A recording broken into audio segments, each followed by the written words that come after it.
クラウドファンディングをやってます。字幕オンにしてね。山のようなパルプ。ルーズリーフファイル5冊、振り返りノートが13冊、ノートは途中捨てたので合計約20冊でしょうか。ウプ主が大学生になったのは2020年4月、コロナの流行とともに学んだ3年間でした。この3年間で何を学んだか、この動画では赤裸々に語られるわけです。この動画で僕が伝えたいことは、数字ではなく学習と模索の過程を見つめることが大事ということです。僕の成績表は100点に限りなく近い科目もあれば、単位習得ギリギリのものもあります。ここには誰もが羨むような数字の羅列はありません。その代わり、単位にとらわれず、感覚を確認しながら自分の興味をかなり追求できましたよ。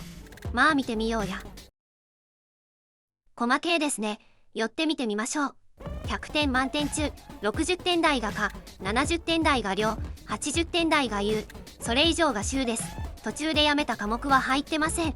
今映っている部分だと、左は1、2で受けた基礎科目、右は2年以降自身の専攻に沿って履修する専門科目です。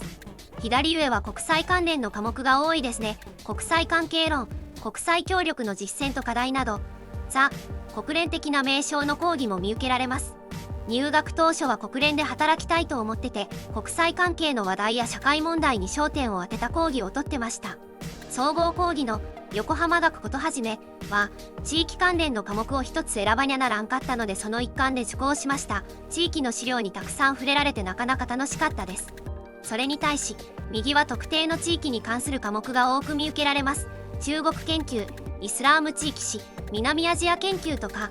実は2年生の頃に興味の解像度が上がり、アジアと文化に熱を注ぐようになりました。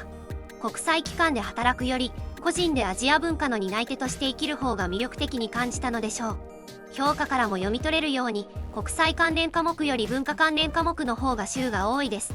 感性にも合っていたということでしょう。少し下に移動しますよ。あとは、健康スポーツ実習も楽しかった。野球の守備では1球で負傷交代するほど運動音痴なのですが、体の仕組みが科学的に分かりました。目が悪くて敵が見えないので勘で弓を引いてました。宗教論はほぼ仏教でしたが、曼荼羅や思想に興味を持つきっかけになりました。宗教論の内容が仏教オンリー、あるある説がありますが皆さんどうでした？コメントで教えてちょうだい。残すはあと12単位、約6講義、受講が楽しみです。以上、3年間のリザルトでした。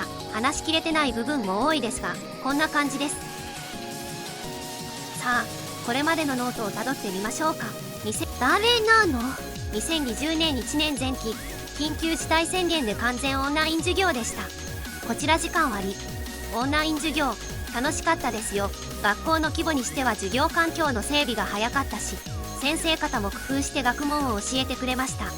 ティッシュを丸めて画面の向こうの人に受け渡すような実習が印象に残っています。実は入学前の情報系の組み分けテストをすっぽかしてしまったのですが、先生がとても良い方でした。字の本で淡々と詳しく説明してくれるタイプの先生です。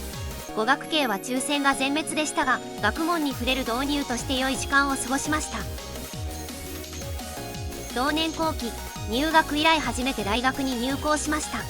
地理学の授業は授業内容をグラフィックレコーディングの形でまとめる課題がありました。絵に近い図で内容を整理すると、学習野球面の片鱗、さっきから何なんだ。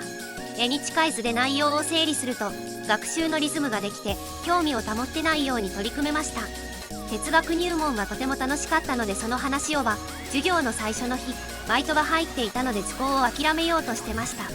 でも、哲学への好奇心が勝って、友人の誘いもあって急遽受けることになったのです。バイトを急遽変えてもらって、結果として哲学入門は私に多大な影響を与え、大学生活の大枠を決めることとなります。自身の違和感について自分が話したかった進路で語ることが初めて認められた瞬間でした。普段会話に混ぜられないようなタブーについて最大限表現できた大切な授業です。番外編、ドイツ語です。因縁です。授業が合わなくてリタイアしたのですが、先生から失敗の大切さを教わりました。失敗してもいいと人生で初めてはっきり言ってもらえました。忘れないと思います。空切り裁判。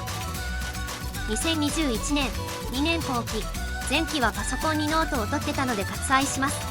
1年生の時より線を無視してまとめてます。物のつかみ方が上手くなりました。南アジア研究楽しかったな。この地域の内容は東南アジアにつながるので構造を意識して学んでました。例えばタイらしさはしばしばインドらしさであったりします。地理的に近いので大きく影響を受けてます。東南アジアゼミにはこの時期から入ってました。タイの学生運動についてヒーコラ調査してたはずです。受けたかったスペイン語の授業も念願かなって受講できました。フィリピノ語に借用語があって馴染みやすい。要点をメモにまとめて挟んでいるのも面白いですね。私の場合、自然と図を描けることが物事をよく理解している合図です。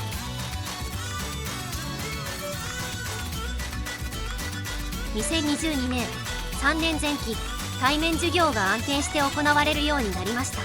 図が洗練されましたね。ここまでの知識を一旦シンプルにまとめる時期だったようです。